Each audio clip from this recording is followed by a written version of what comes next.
everybody. Thanks for joining us. My name is Jeannie Beyer, and I am with NeighborWorks of Southern Colorado. And I am going to talk a little bit about business lending today. So we are a nonprofit here in Southern Colorado. We have been in Southern Colorado for 45 years. So 1977 is when we started.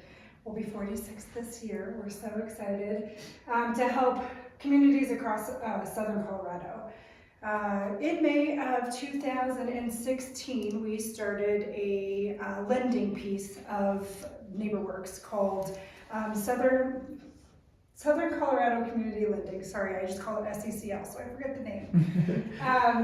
And that was funded to help out small businesses and different people within the community here in Southern Colorado. Hi. How are you? No, you're fine. Come on in. How are you guys? Good. How are you? I'm doing great. Good. Sorry to interrupt, guys. Just going over the history of NeighborWorks. Oh, cool. All right. So I've been in lending for over 20 years. Started in the mortgage business. I have been in 5 different states. So I have been pretty much all across the country. I have been with NeighborWorks since July of 2022. And in the last 3 months, we have helped over 23 small businesses, and we have closed over $2.5 million worth of small business loans. It's actually more now, so the numbers are a little bit outdated. So we're almost to our $3 million mark for business loans. Actually, we're almost to our $5 million mark. So I have about $900,000 left in our program. In order to do this, we should be getting more money here in July. So we're very excited to be able to help small businesses within the community. NeighborWorks is CDFI certified. So basically what that means is, as a small business lender, we can gain access, to different funds, different investments financially. We also don't have the same protocols or the same, what is the word I'm looking for? Ooh, yes! regulations. Regulations, Yes. there it is. Like we know. I love you so much. The same regulations as what the banks do here in town. So we do look at the same things that the banks do, but we look at them on a different scale. Being CDFI means that we can help more small businesses and clients within our community, not just small businesses, also mortgage individuals who need mortgages or down payment assistance. We also have rehab lending. Being a CDFI, we can do those things as well. We're also starting a consumer lending piece here in the next 90 days, which will do small loans for individuals in the community to help them through a paycheck or two if they need it. Help them with what they need there. So what the CDFI does is we have federal dollars with private sector investments to financially support low economic communities and financially underserved community members. That's really what the CDFI is for. We are the only CDFI in Southern Colorado. So we have been able to use this and help serve our community even better. We have 3 funds that we can use at SACL. We have our Brock Fund, the CDBG, which is funded by our state and by our county. We have Front Range funds, which those are NeighborWorks and SECL funds, so those are in-house funds. And then we have Climber funds, which are CHAFA funds that we also use. So I have a couple of different buckets that I can pull from. We're pulling from the Climber funds a lot because of the interest rate right now and because of the amount of funds that I've received this year. They're all great funds, and I'll explain those in just 1 second.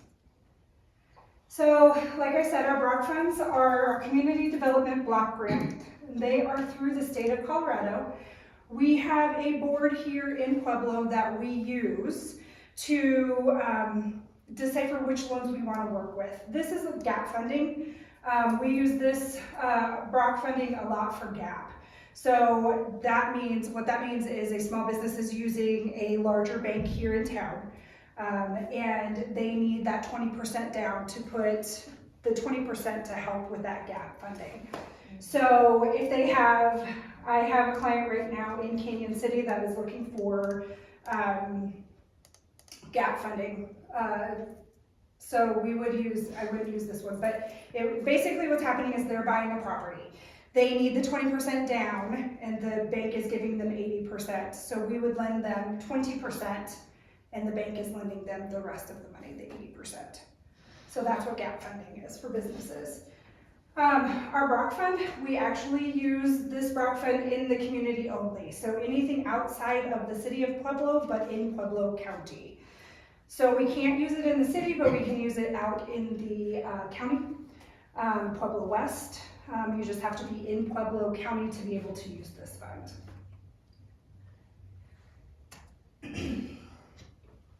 This can be used, this is the SECL or the Front Range funds. These funds are revolving funds that we have within our company, so within NeighborWorks SECL funds. I use these for working capital, inventory, refinance or purchase of renovating a building, any construction for a new building, purchase or renovation of an existing building, or refinancing any existing debt. These are businesses in Pueblo, Huerfano, Custer, and Fremont counties. I actually think I can use this pretty much in all 19 counties that we serve. And that's, what was these funds It's called? Front Range funds. Okay. It's SCCL funds is what that one is. And then we get to our beautiful climate funds. This is the fund that I've used the most this year. So this is the one that I have the most money for, and I can use this for just about anything. The minimum for this, I'd like to say, is about $5,000. There's really not a minimum, but the maximum is $500,000. So we've used this fund a lot this year to help small businesses with their working capital. I've helped a couple of businesses purchase their buildings this year. Good morning. Fine. How are you? Good. Sorry. No, you're fine. This one is backed by CHFA. So this is the Colorado General Assembly, the governor, the treasurer, OEDIT, and CHFA. We are backed by CHFA on this one, so this one has been a huge support for Pueblo this year. Interest rate right now on this fund is 3.9% interest. I have this fund left for about 40 more months. So I have been doing loans for 40 months and they just keep getting shorter, but I'm supposed to get another tranche of money in July that will have a 10-year amortization, a little bit higher of an interest rate because our rates are going up. But we should be getting some more money here within the next 60 days, 60 to 90 days. So when you say 40 months, that's the term? That's the term right now. Thank you. Yep. This fund can be used for working capital to pay your taxes current, your utilities, your rent, your supplies, pay off any existing debt that's due within the next 90 days. Pay off any credit cards. Like I said, I've used it to purchase businesses. I've used it for a lot of working capital. I had one that I used out in the county that he built a building.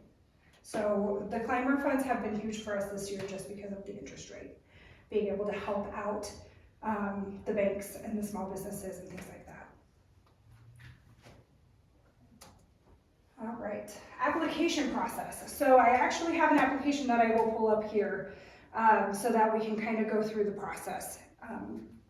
Maddie, will you pass those out for us? So my application process is pretty simple. A completed application, I'm looking for a current year-to-date profit and loss statement, 2 years business tax returns. If you are less than a year old as a business, I'm looking for a business plan. Cash flow projections for the next 3 years within that business plan, and a personal financial statement, which is at the back of my business loan or my business application. Thank you. This normally takes, depending on which fund I'm using, this takes about 3 to 6 weeks in order to get it processed and pushed through. Climber funds are a little bit less than that. I don't have to take them to my board. They go to my management team, and my management team makes the decision on those, and that takes about 2 to 3 weeks.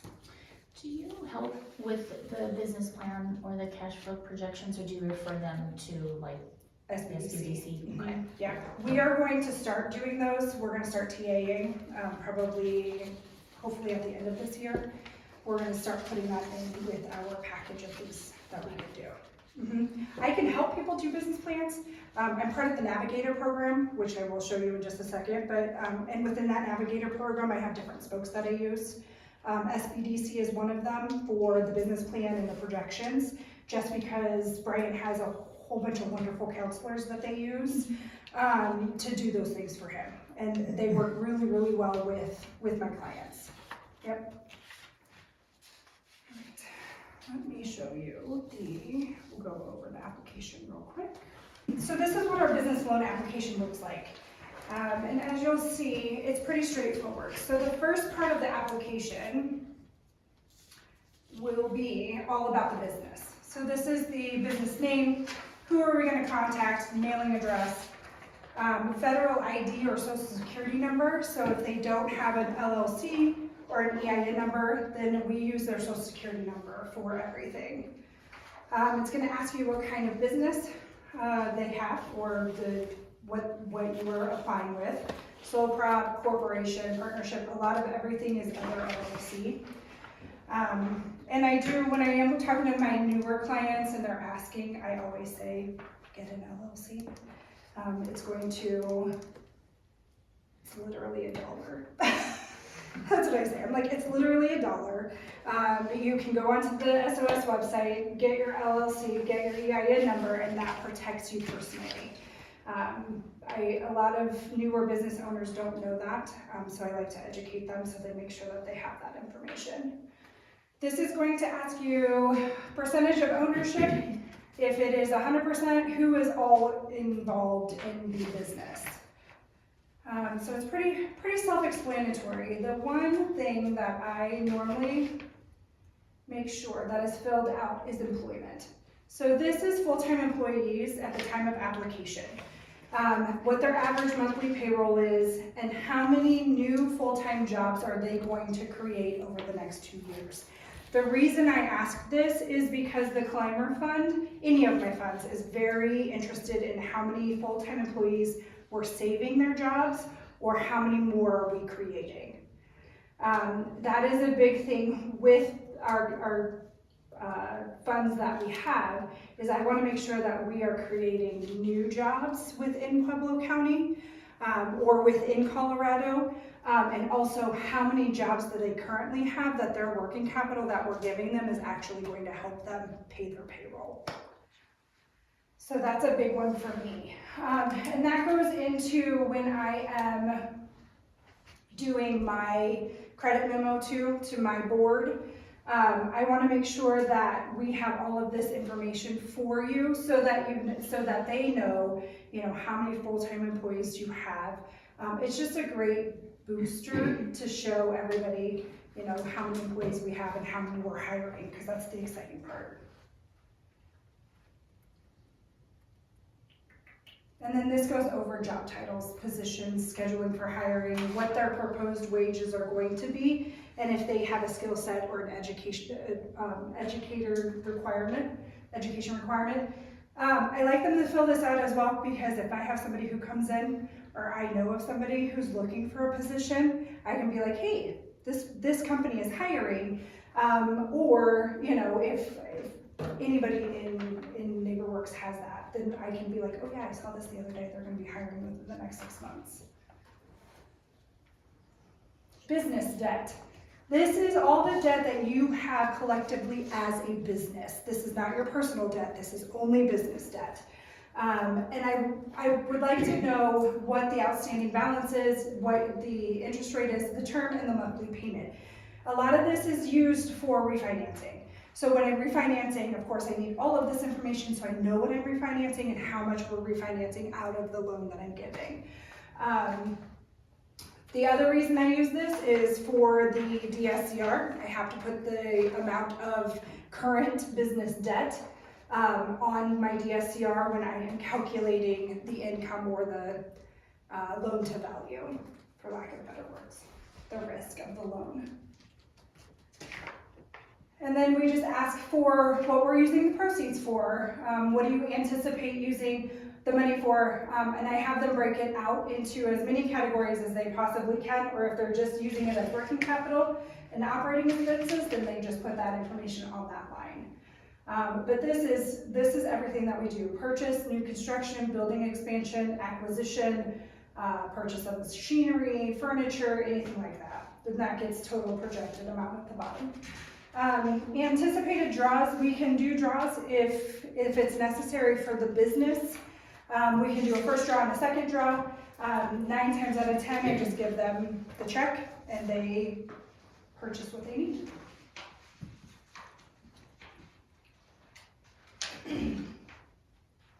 So, and this is if we have any other sources of proceeds. So if they have a bank loan and we're doing gap, and you're doing gap funding, then we will, that needs to be on there for me. If we're doing a bank loan but it's SBA guaranteed, that's on there. If you have a mortgage, if you have something other than at the bank, then I ask for that. If we're financing any equipment, if you have any equity, non-equity, and then this will be the total of what other proceeds you have for this loan. You take that all into their debt, basically. Investing, anything that they have equity, anything you have equity in your business currently, is in number 9. And that is any investment cash, any real estate, any equipment that you have put in there yourself that is not going to be in this loan.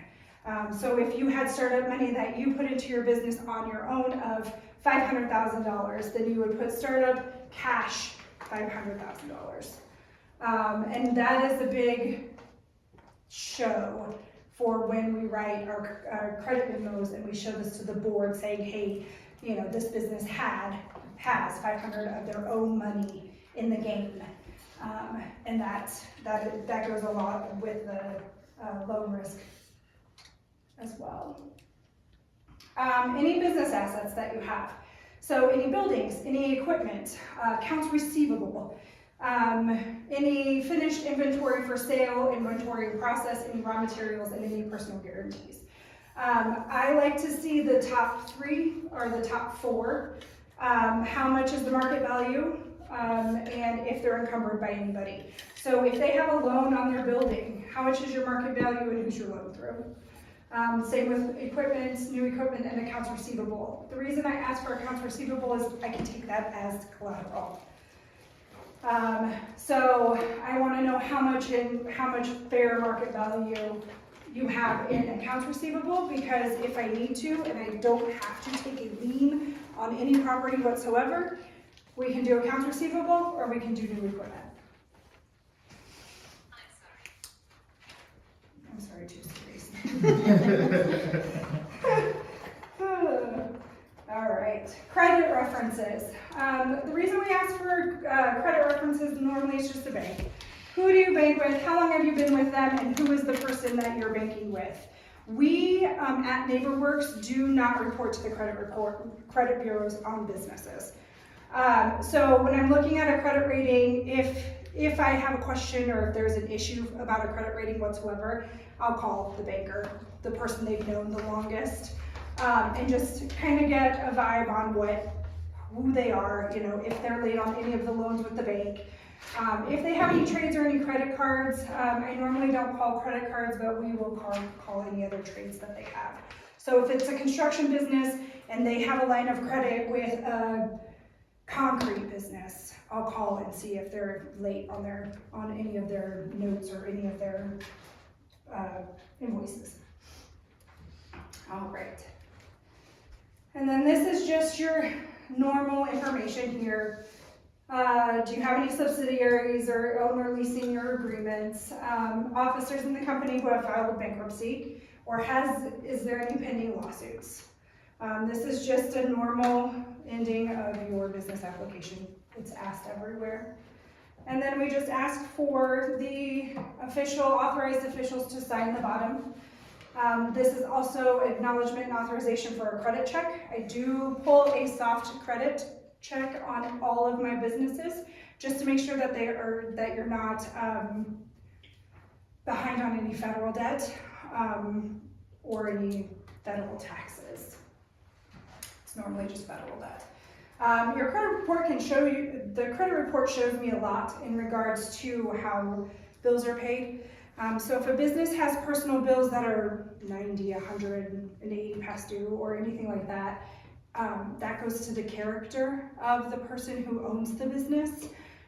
So I do look at that, but I don't take the credit score into consideration when I'm doing my loans.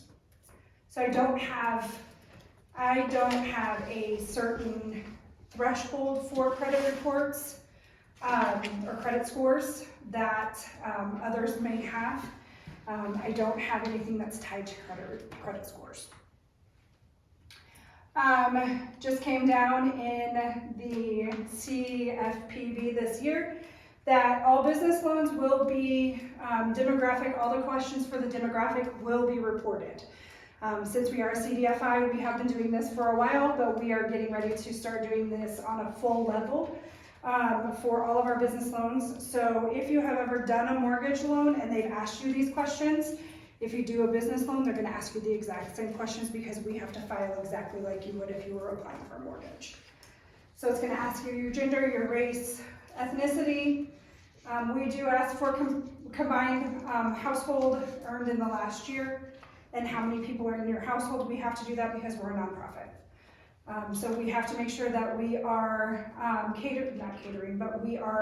our demographic is in the lower end of the demographic and we just want to know how many people are in that household with that income, and then also the military status. And it does say at the bottom, lender must gather this information for reporting purposes. So we have been doing it, but it hasn't been handed down by the CFPB until this year. So now it is, I don't know what this page is. Okay. So then on the second part of the business application is your personal finance statement. So the financial statement is going to be, this piece is going to be all about you as a person, as the business owner. And the reason that we do this is for SBA. We use their form for it, but the reason is because I use it on the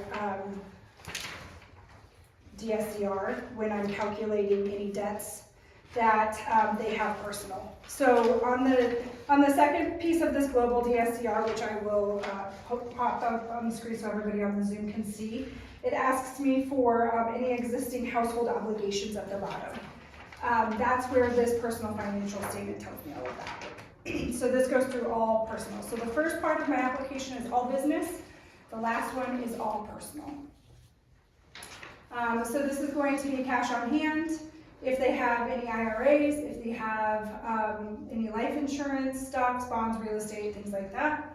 Second is going to be your liabilities, anything that is paid to a bank, your auto loans, your home loans, if you have any loans against your life insurance, things like that, your mortgages, any unpaid taxes, any other liabilities, then that's going to tell me the net worth of the person. Source of income, this section down here, the reason we ask this is because if there's another salary coming into the home, I can use it as income.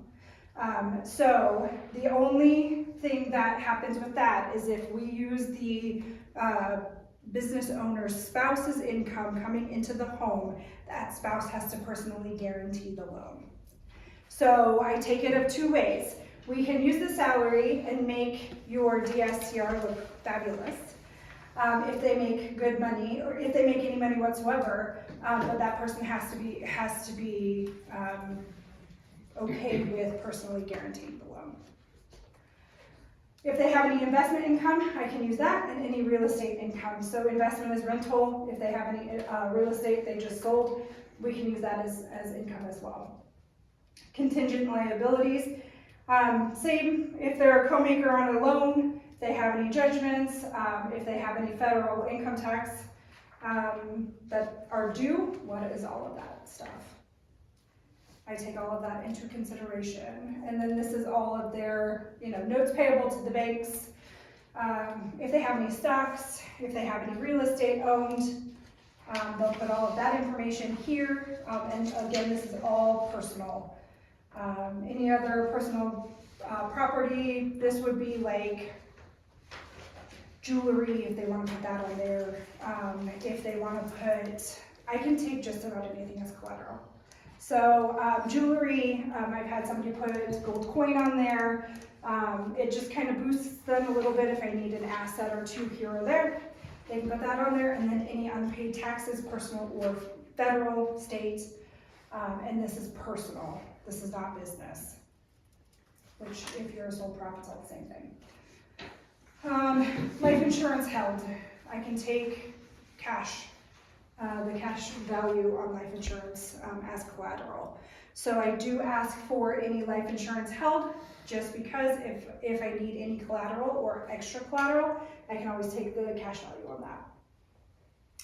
And then they just sign this as their own personal person. And that's my application. There is a lot of information that goes on the application. But all of that information that is on the application, I use to qualify the business. I go through this with my borrowers every single time. They call, we'll go through this application, I'll have them fill it out, and then if I have any questions, I go back to them and answer any questions or fill in any blanks that they have. Any questions so far about application process? Okay, very, very cool. So everything that was on this will now go into, let's see if I can just show. I do have a question. Sure.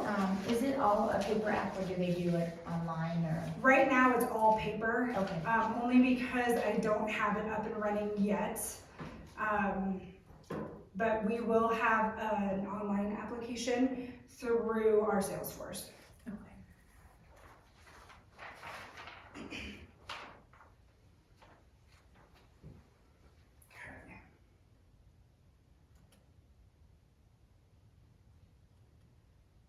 So just to give you a quick rundown of what I see when I go through, just so that business owners are aware, when you apply for a new loan, this is the information that I go through when I look at your tax returns, I look at your profit and loss statement, your balance sheet. Everything comes down to that net income. Business owners, it's great when you have business owners that are savvy with their taxes. You write off everything. So your net income is very, very small. So, and that's great. But what I want to make all of the business owners aware of is when you're applying for a loan, your net income is a big, huge part of that. So it's great that you can write everything off as a business owner. However, it will not help you when you go to apply for a business loan. Just an FYI. I've had an issue with this a couple of times in the last week. They're writing everything off and their net income is $2,400 for the year. So adding back in things, I can add back in your depreciation and your amortization, which every company normally has that, and your interest expense. Any expense that is interest, whether it is 5 cents in a business savings account, put it on your tax returns or put it on your profit and loss, because I can add that back in. Any non-recurring expenses, so anything that you do not pay for on a daily, monthly, yearly basis, a non-recurring expense, I can add those back in as well. Non-recurring income, that comes out. So if you have income that has only happened once, we have to subtract that from your yearly net income, and also your owner draw. So if you draw from the business, we have to take that out only because it's already added in as an expense. So I take all of this information and I put it in for 3 years. And then I put it in for another 3 years. So if you do not have a projection, a year projection, I take your net income and I times it by 20% for the next 3 years. Because I don't understand you either. I try to project it out as simple as I possibly can for 3 years afterwards, just so that I can show them what it looks like when we're looking at the DSCR. And it also helps my board. So let me see if I can just go down. Okay, so then the other half of my worksheet is pretty simple. And then we have your annual CDFI debt service. So what the CDFI debt service means is I take the amount of your annual principal and interest that you're going to pay me, and I put it here. So this is how much is owed to NeighborWorks for the loan amount that you're looking at. And then any existing business debt that you may have, and I got that off of your application. And then we have the second piece, and it takes all of that information into account. It adds back in your owner draw. If you have any other regular household income, this is that piece that I was saying on your personal finance statement. If you have any other household income, disability, I've had a couple of veterans with their VA disability and their retirement, I can add that back in. If you have a spouse, I can add their income in there too, as long as they are willing to personally guarantee. The top part is my DSCR. This is a global, so this is everything. This is your business and this is your personal. And the reason I brought this today to explain to everyone was so that they understood what I look at and how you qualify for a business loan. And I just wanted to make sure that everybody knew that when you're doing your tax returns and your profit and loss statement, that your net income is a big, big key to qualifying for your business loan. And as a CDFI, another thing I wanted to mention, as a CDFI certified lender, I make sure that you can remake your payments. So it is not it's credit worthy how much you have, but at the end of the day, when I look at my DSCR, I want to make sure that your global DSCR is over 1. And that means that you can make the payment on your loan. I don't look at credit scores. I have nothing that is even credit score qualified. We make sure that you can make your payments. That is a huge thing for CDFIs. We want to make sure that you can make your household obligations as well as your business obligations, and that's this piece right here. So once we get down to this global DSCR, I want to make sure that it has to be over a 1, or the loan, I can't approve the loan. So that was a quick overview of what I look at to qualify a business loan. Any questions so far?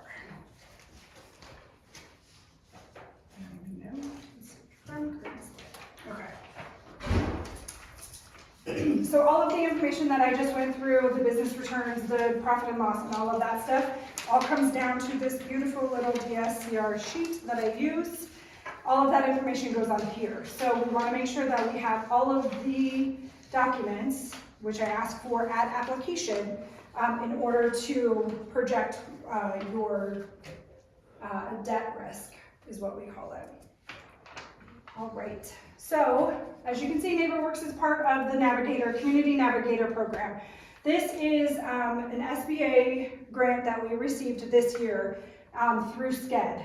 So SCED is the main providers of the Navigator program. Everything starts in SCED. So Bernadette is a beautiful, beautiful, wonderful person who intakes all of our clients. She then pushes them out to the different spokes that we have, and each spoke helps the other.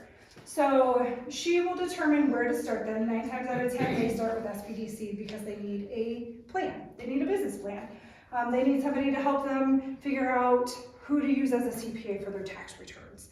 SBDC has a whole bunch of counselors that work very, very, very diligently with our business owners to get them a beautiful, beautiful business plan. Or we'll go to PCC. They will help them if they need any extra classes, if they need help with their HR, if they need help with their handbook for HR, things like that. And then we go to the Latino Chamber, of course, that does education for us. They do a lot of different things with our businesses here in Pueblo. And then we just kind of move around the spokes. Boyd's Bookkeeping and Administrative Services. She is a whiz with QuickBooks. So she will help our clients get into QuickBooks and also help them figure it out so that they have a knowledge of how to get all of their information into QuickBooks so they can spit it all out at the end of the year for their CPA. And then there's me. I do all the business lending for the spokes. So we just kind of work in a circle and then we just keep moving around and we help each other with our business clients. And SBDC also has somebody who does marketing. This needs to be updated because Pueblo Arts Alliance, we now have Christina Robin. Yep, she does the marketing. She does social media marketing. She will do rebranding. We are getting ready to do a CEO summer project to help individuals or students in Pueblo who want to become CEOs. So we're going to do a week-long program with her on that one in SBDC. And that is the end of my presentation. What questions, if any, does anybody have for me?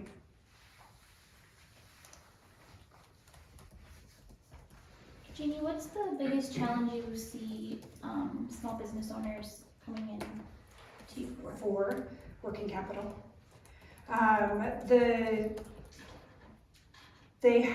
So Square has loan products that they can pull from. And they will obtain a loan through Square for working capital, and Square will take 18 to 25% of their profits every week. It's insane. It should be completely illegal, but for some reason it's not. So working capital is the biggest thing, and lately it has been purchasing businesses. So one business purchasing another business. Okay. Small businesses. Blazing Bagels is a good example. I just did a loan for Frank Solis. He purchased Blazing Bagels, is now the new proud owner. So he acquired that business. But yeah, working capital has been huge, and taxes, paying taxes. Yeah. When you mentioned earlier that you were going to be able to do more consumer lending, and you mentioned people that needed for 90 days, like to pay bills or Yep. to pay things. Mm-hmm. Is their application process similar? It will not be as similar because it won't be as intense. Okay. So that program, we are getting, there is another NeighborWorks nonprofit in Texas that's doing it currently. It will be a 48-hour decision process for the consumer loans. We have decided not to do a payroll, kind of working with different companies here in Pueblo to do a payroll deduction. However, I will contact their human resources if they so choose to do a payroll deduction if they want to do it that way. Otherwise, it will just have to be a direct withdrawal from their account every month. Okay.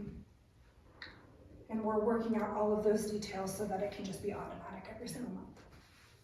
Will the decision process be the same? It'll go to a board? It will go to management.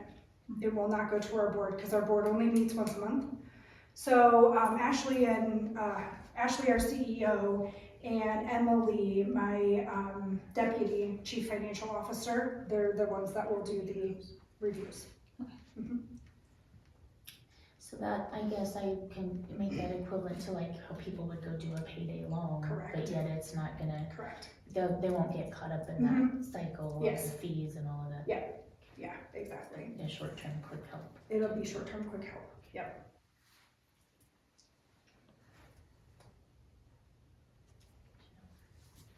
Any other questions?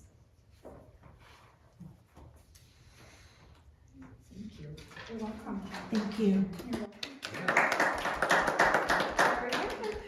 All right, well, let me know if you have any questions. Like I said, email me, call me. I'm always here if you guys have any questions.